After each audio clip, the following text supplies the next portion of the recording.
Hey, everybody. Welcome. I'm Katie Bennett, Director of Training Communications here at the International Leadership Institute. Today, I'm joined with Pastor Todd Wright from Carrollton, Georgia, a little outside the Atlanta area, a local pastor here, and also just happens to be my personal pastor. So That's I'm right. excited to jump in today. We're going to be talking a little bit more about leadership development and the succession planning when you get to that season of life, making sure you're developing leaders who will continue the vision that God has put you Mm. on. So, Todd, I'm super excited to jump in today. Before we begin, tell me a little bit about your background in ministry, how long you've been in Yep. ministry, how long you've been at your personal church. And I'll just give you this note. You've been my pastor for 20 years now. That's So, exact only 20? only Maybe a 20. little more than that. All right at that. Yeah, it's been awesome. Was called into ministry at the age of 19. Grew up in a Christian home. Um, was a dysfunctional church, country church, always a conflict about something. And that has certainly permeated the foundation for how I think today and how church ought to be. I just turned 60, so been doing this for a long time. We're proud of that. I, I, 60 is I an awesome know milestone. it's a huge Congratulations. milestone. Um, and, it's interesting hitting 60, it's a complete new season. It's almost like shifting from summer into fall or fall into winter. You pretty much know you're on your last leg when you hit 60. And it's like, if I'm going to get something done, it needs to be now and needs to be soon. So that's the mindset in which I lead through and the view that I look through in Right. virtually everything I'm doing these days. Okay.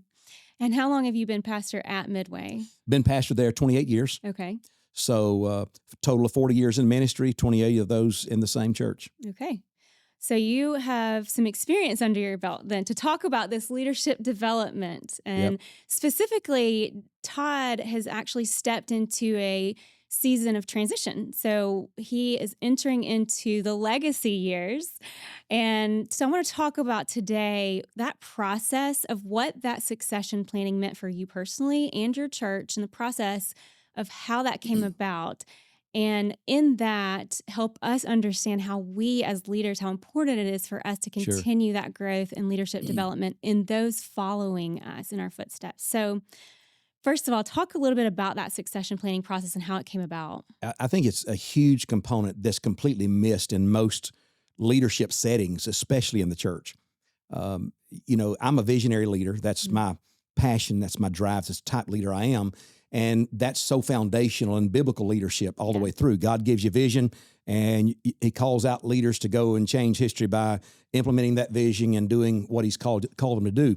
I found myself always driven by that vision and never really thinking about how it was all going to end. And then I wake up one morning and I just don't have that vision. Now, that's actually happened several times in my life.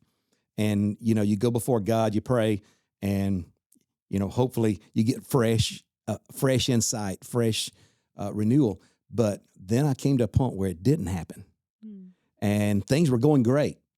Church was going great.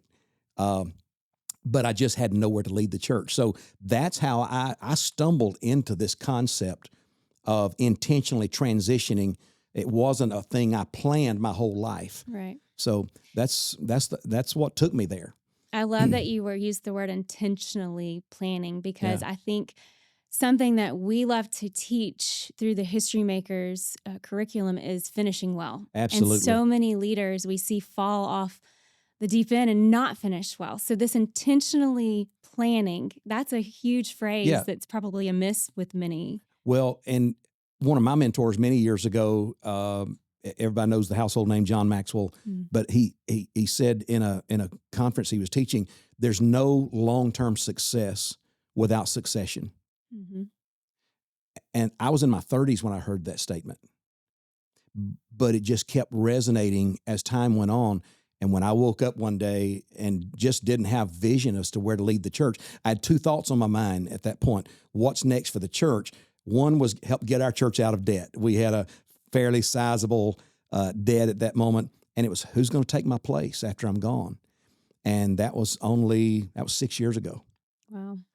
And it took a year or two to really come to grips with the fact that it is time to plan that succession. And you'll remember some of these events, but for our audience, two things happened. One, we had COVID. So soon as the vision dies inside of me, I'm trying to develop a succession plan, and then COVID happens. And it's like, I can't leave before COVID. That would be irresponsible in a church our size. And then in the middle of all of that, I had a health issue, 2 health issues. I had a tumor on one of my kidneys, and I still have that tumor, and I live with that every day. They cauterized the blood flow, but they said if it were to rupture, I'd be dead within 3 steps. Wow. And so I still live with that in the back of my mind. That was a wake-up call. And before I can have the surgery for that, I'm driving down the road, I had a stroke. And I had an accident as a result of that stroke. I was out for a full day. I was in the hospital for 3 days. Today, thank God, I have no repercussions from that stroke. But those 2 events plus COVID really said, you have too much responsible for here to just continue on without having a plan in place. So following all of that, I wrote a plan. It was really a 10-year succession plan for the church if they want it that way. If not, if they wanted it shorter, then it would be a 5-year. And so they've actually gone with the 10-year, and the new pastor has gone with the 10-year, and I will still be involved. So talk about that first step of identifying a potential leader, because this is the story of identifying a leader for your succession also plays into us identifying leaders for each of us in our own leadership roles of how we pinpoint somebody to continue the vision God's given us. Yeah. So how did you, and personally and as a church, go about identifying the next person? I actually said to our church leaders and to our church family, you have to choose. You have to believe in who God's called the church to lead. I can't handpick someone, even though I'd been there for a lot of years. I had people I thought, and people would ask me, who's going to take your place someday? And my response has always been, and I think this is a great mindset to have, it's not my job to call the next person, but it's my job to train and prepare and coach and mentor numerous people that God can choose from. That's good. And our people could choose from. Yeah. And the person the church has chosen is someone that I mentored and coached for 7 years personally in their younger years. And they went off and served a church for 6 years, and then they came back. But I was not a part of that decision as to who we would bring in. They chose that person. So you mentioned in there having that responsibility of equipping and training multiple people. I love this idea that it's not just a hyper one-focused person, but identifying potential leadership. How do you go about equipping and training and preparing? What does that process look like once you've identified that person? Sure. I think number one is a mindset, an awareness that is our task as a leader. It's not just to get things done, to preach sermons, to quote, grow a church or reach people. All that's part of the Great Commission. But when you step into leadership, Ephesians 4, it's very clear. It's about equipping the believers, the saints, for the work of ministry. And so equipping and that through coaching, discipling, and coaching and mentoring are those 3 primary mechanisms that we teach through ILI, and they're so essential, each one at different seasons.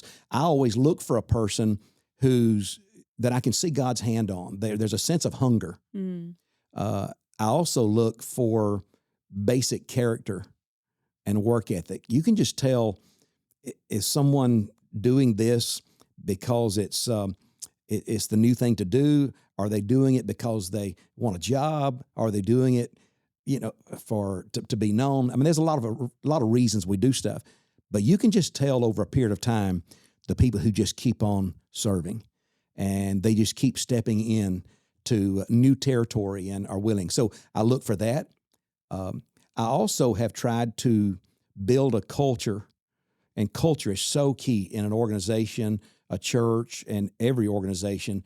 But the culture itself that we tried to build was one of critique and growth, meaning you build an environment that allows people to fail. I sometimes think that some people approach marriage and they approach having a team of people in the same way. They're looking for reasons to get rid of that person. They pick out all the bad stuff they don't like about these people, and they build a case. You can't mentor people in that environment. It's impossible Mm. because you don't believe in them. Yeah.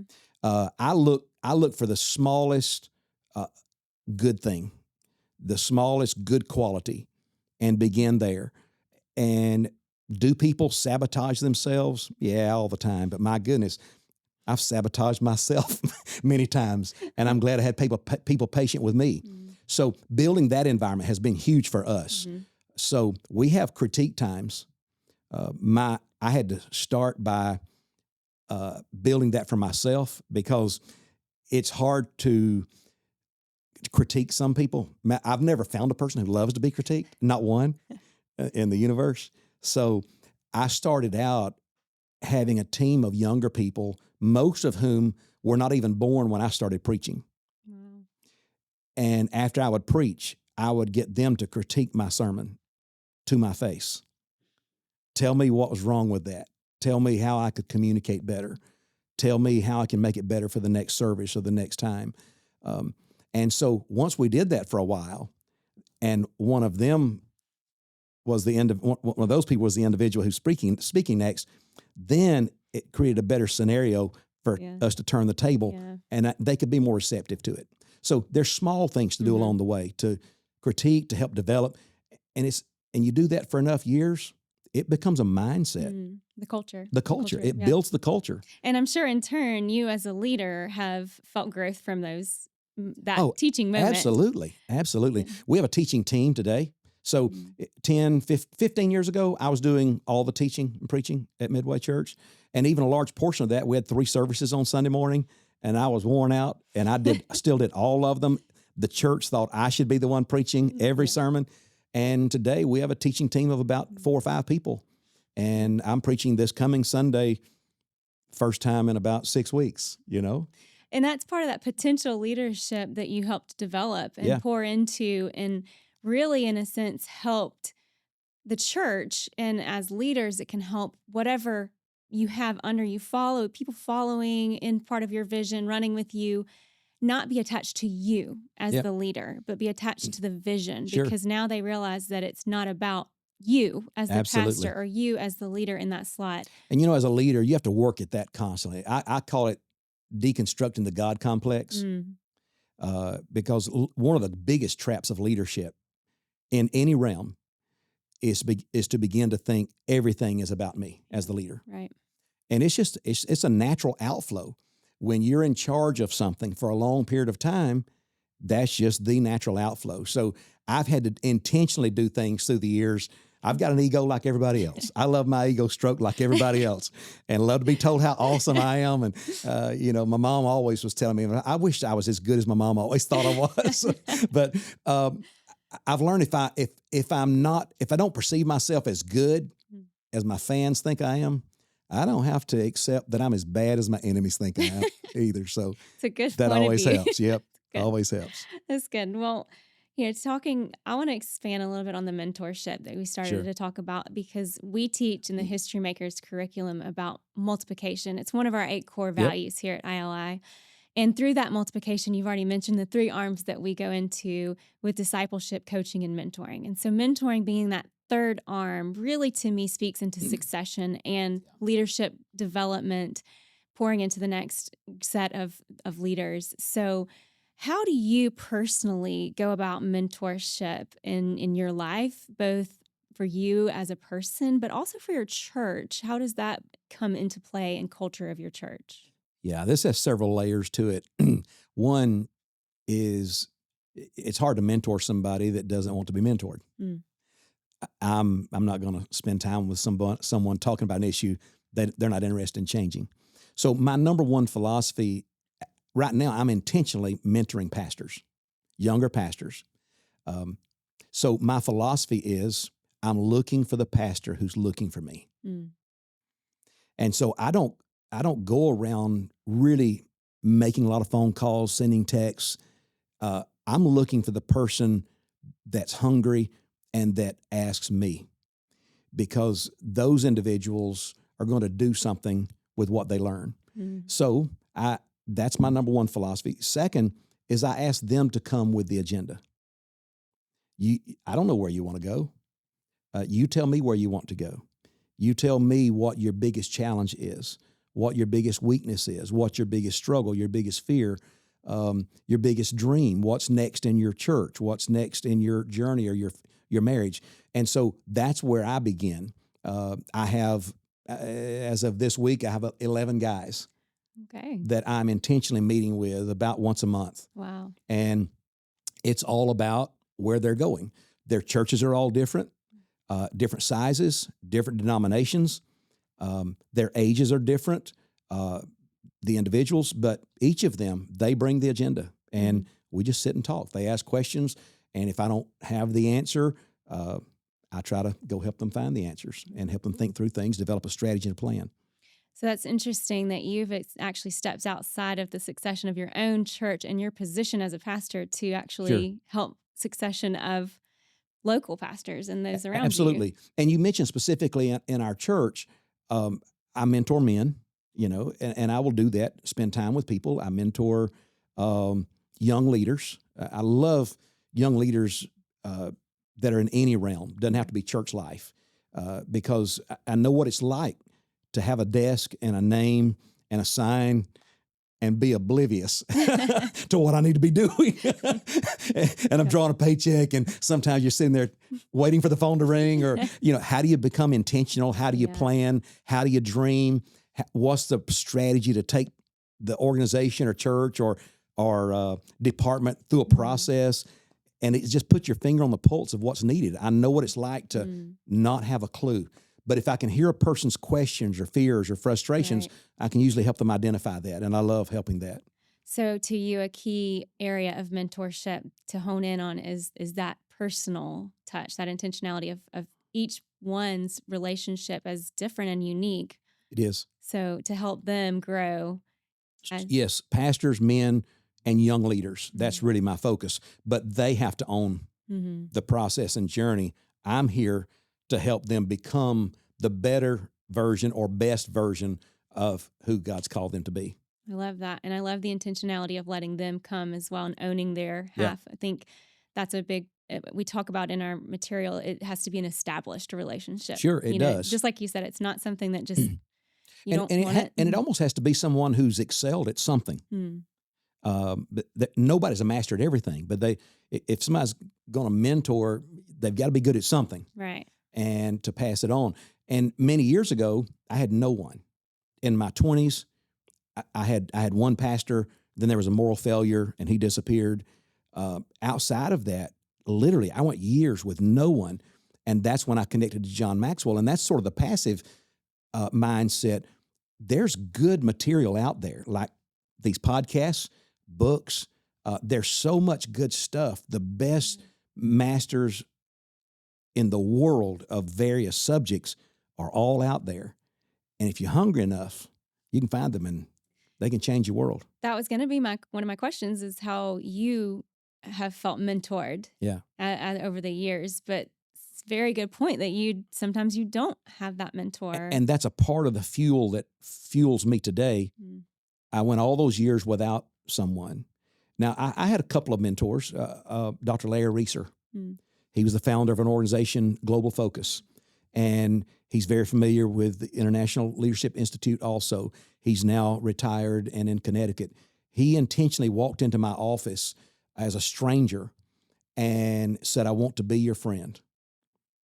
And that's how it started. And to this day, he's still a close friend. And through every season of life, he's one of those guys that's just been there.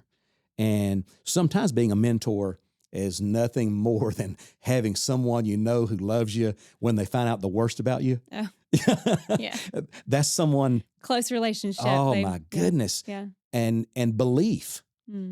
Just a mindset of belief. Do you know how few young people and church leaders have had someone look at them who really believes in them and speaks to them as someone who believes in them, rather than we have all kind of voices in our head. And I always say the loudest voice we ever hear is our own. And for some of us, and this is addressed in the ILI and History Makers content, some of that is our own self-esteem. Mm-hmm. And it doesn't matter. You can have 1,000 people out there and you can be so gifted, but if you can't see it through your own voice, and it's not about being arrogant. I'm not speaking about being arrogant. I'm just talking about being confident in who God made you. Mm. And he wants to use that. And so when I sit down with someone, one of the first things I want them to know is I believe in them.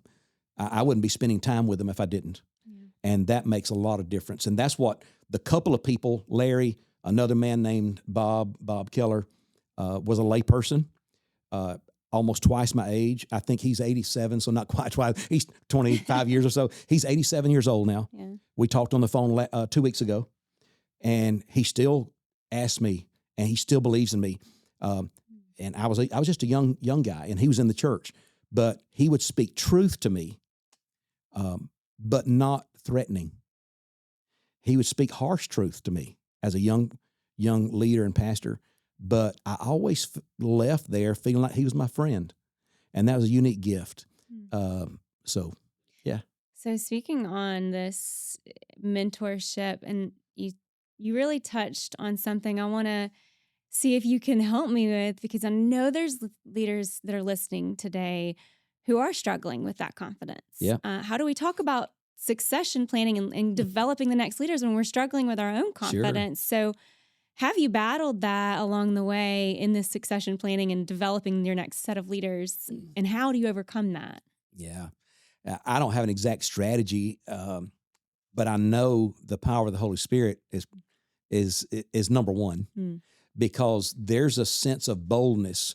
Even when I felt inadequate and felt like I didn't have the answers or didn't feel confident in something, you look in Scripture, and being filled with the Spirit, one of the first things that comes is courage and boldness. And so I think there's a component of spiritual dynamic. I believe there's a component of emotional dynamic.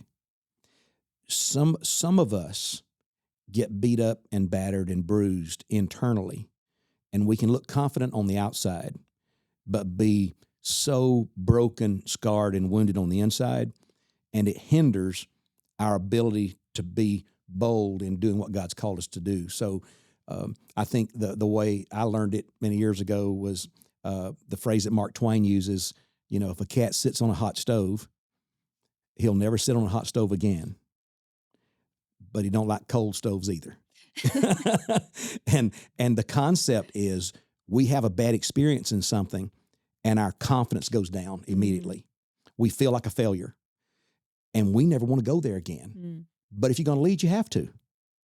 You just have to. Yeah. And so I think a sense of awareness of that helps, because there's success after failure if we just keep moving forward. God never called a single flawless person. All the great stuff that's happened throughout. Read the Bible. You'll see that, right? Lots of flaws. The good, bad, and the ugly.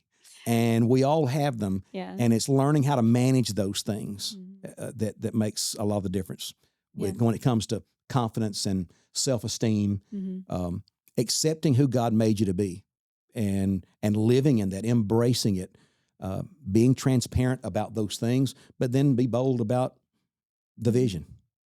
I think that's important, is having that level of transparency with the ones you are bringing alongside. Sure. And trying to raise up. Having that transparency, humility, allowing them to see vulnerability is probably key in all of that succession.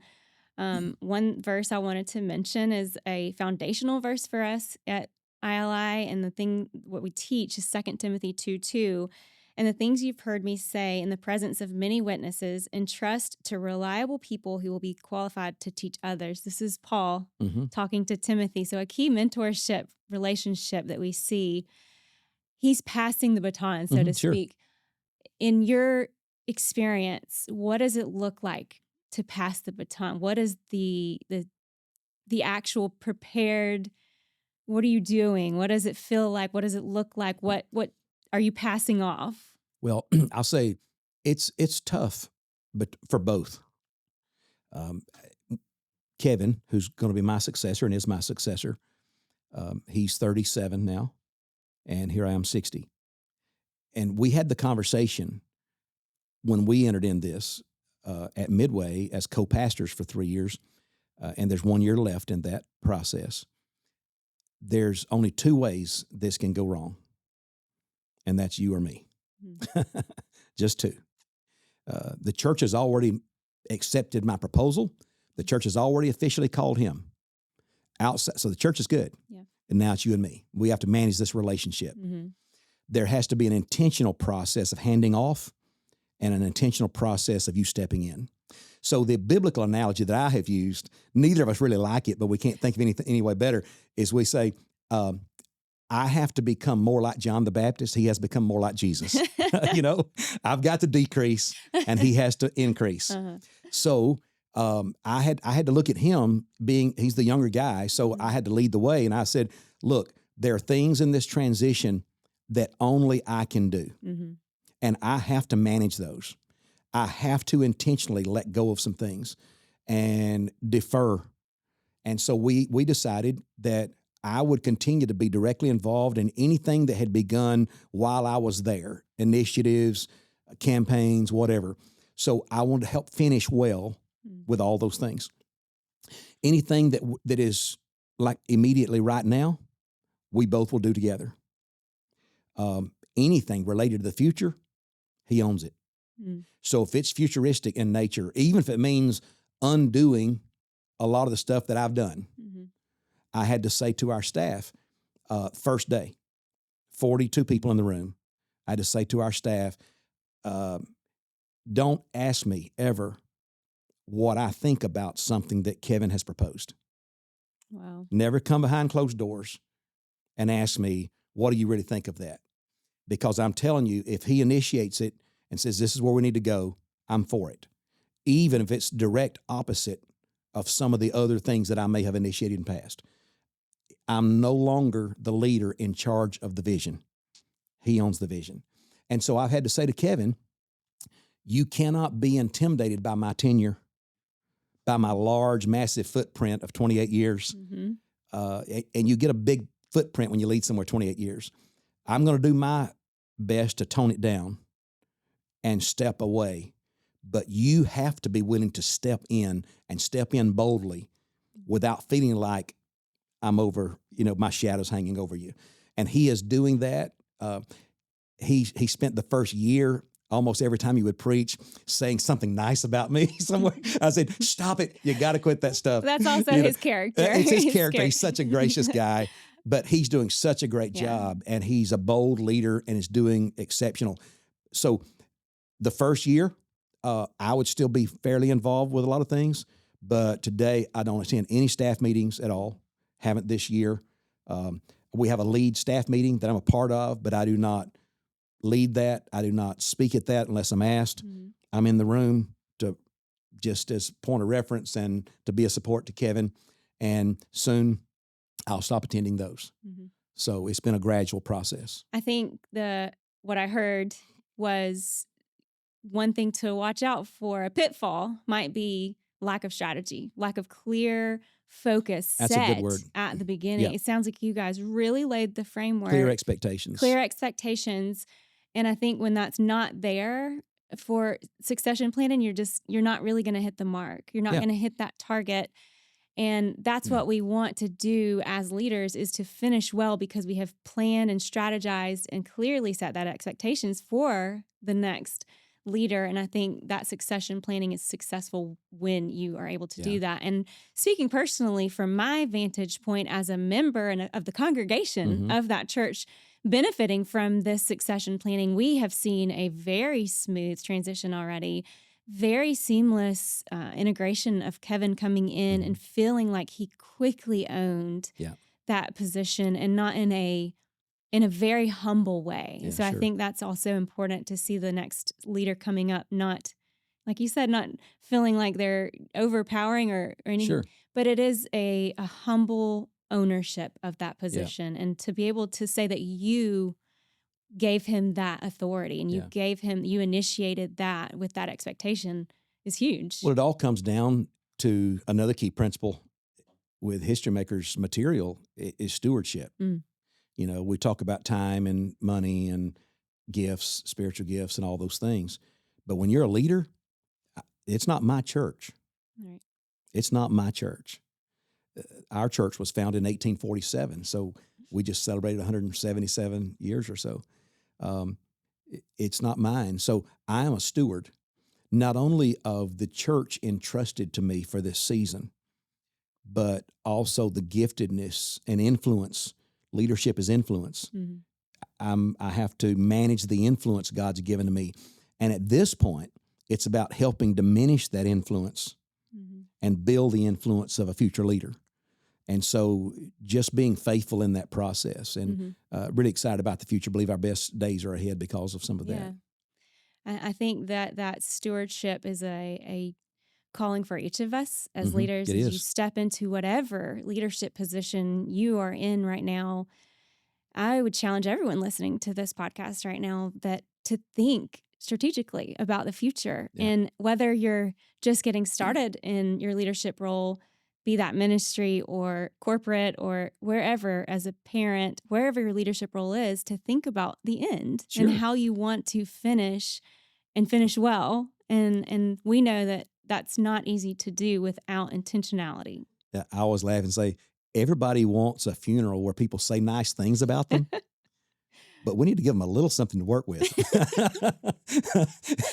and sometimes some people at some seasons, they'd have to struggle to find something nice, and I want to give them plenty of things to work with. So End goal in mind. It's called our legacy. Our legacy. That's right. Yeah. So I want to hit really quick on, as you approach that successful ending. Sure. Okay. Let's say that the succession has gone well. Yep.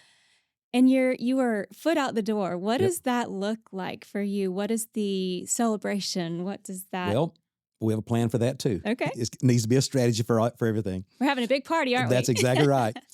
We are having next August 25. We will celebrate my 30 years at Midway. Immediately after that, I will go on a 1 full year sabbatical. That's twofold purpose. One is for me, to give me time to sort of revamp, shift gears emotionally, because the transition is not just happening in the church and with Kevin. It's happening in me. I'm giving up something I've done, an identity I've owned for 30 years and stepping away from that. And it's been my life's blood for all that time. So you need some time intentionally to let go of some of those things. Also, I'll be coming back. Now, in our case, it's unique. I gave the church an option, and I gave the new pastor an option. I'm willing to go after that sabbatical and disappear and never see me again. I'm not going to interfere with what's going on here. Another option would be, I really want to invest in pastors and young leaders and men in this next season of my life. And if you could find a way for me to do that, I would love to do that. Pastor Kevin actually wants me to do that. So I will be assuming a new role on staff at a much lesser pay, of course, a different type of role where my responsibility really is about coaching and mentoring pastors and missionaries and young leaders and all those things. So I'm calling that Better Legacy. Better Legacy is a sort of a side organization. I'll begin to help do that and write some materials. But it's all about producing a better legacy. So I will continue on. I'll have the title of Global Leadership Pastor. So all of our mission. That sounds good. Doesn't that sound good? That sounds It's Global good. Leadership Pastor. I like it. So I will be available to teach with the International Leadership Institute. Midway wants to support that endeavor. I will be available to go meet with pastors for lunch and just listen to their heartaches and help them overcome obstacles. We have various missionary partnerships around the world. Go and invest in them as an extension of Midway. And I'll be doing that for at least the next 5 years after I return from my sabbatical till I'm 67, and we'll take it from there to evaluate after that. But, it gives us a plan for that season. So I'm retiring. The phrase I meant I couldn't think of it a second ago is, some people talk about retiring. While I'm slowing down and shifting, I'm retiring, if you want to use that phrase, to something. Right. Not from something. And I think that's huge because we need purpose. And to me, it's sort of like the capstone, will be the capstone and multiply my ministry and what God's done in my life through the years. to be that's able a to invest it. true finishing Yeah, well. yeah. That's truly. We love a good celebration here. So if you would like to ever invite us to have some cake and ice cream, we'll join you Well, anytime. ice cream's top of my list. It'll be handed out when we go to heaven. So yeah. I think so too. I want to thank you for coming today. I think your legacy has already gone before you and our church, and both Todd has actually been equipping leaders with ILI since 2004. He's been on many continents and many countries and Mhm. probably holds the record for as many nations as any pastor that's gone with us and equipped leaders. So we thank you for your service to History Makers training, and also for me personally for Yeah. being my pastor for so faithfully and long. And I know that the best years are ahead of you and ahead of our Mhm. church. And for those listening, if you would love to get plugged in a little bit more with Todd's new podcast he's launching soon, it's called Mentor's Chair. We'll put that in the notes. And Todd, I know that will be a really cool podcast to listen to. He touched on mentorship today, and Yeah. it was so easy to tell that you're passionate about that and have a calling from God for that. So I know that will be very informational for everyone. We hope you enjoyed today's podcast, and we pray that you just take a moment to ask God how your leadership will go before you and how you can take and multiply that what God has given you to the next generation.